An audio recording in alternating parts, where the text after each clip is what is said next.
Why should you buy a Micro Four Thirds camera in 2022 or in the future? Let's get into that. So starting off with the pros for Micro Four Thirds cameras is the quality that you're actually getting out of these cameras.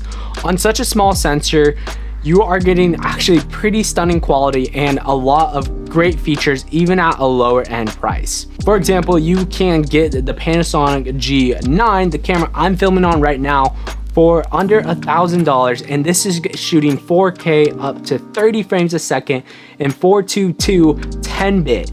10-bit in a $1,000 camera. No full frame camera is going to be giving you 10-bit quality and 4K quality like this camera is for that price point. The second reason that I love Micro Four Thirds cameras and some of the pros is stabilization. The stabilization and the in-body stabilization, especially on Panasonic cameras, is next level. Let's just say the GH6, since it's been announced, some of the footage and test footage that I've been seeing is considered almost for myself a gimbal killer. And as someone that doesn't really like shooting on gimbals, this is the perfect run and gun camera for filmmakers.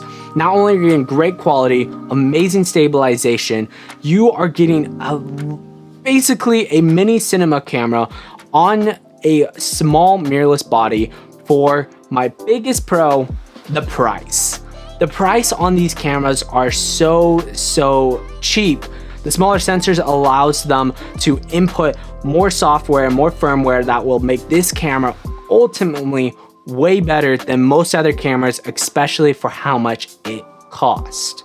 Now, with all those good things, what are the catches and what are the cons with going Micro Four Thirds cameras? So since a Micro Four Thirds sensor is a 2x crop factor, you're actually going to be getting less bokeh. The second big con is this camera doesn't perform great in low light. So if you're a wedding filmmaker or event photographer shooting at night, this camera and Micro Four Thirds cameras are definitely not for you. Now, the last con is the autofocus system is pretty bad right now.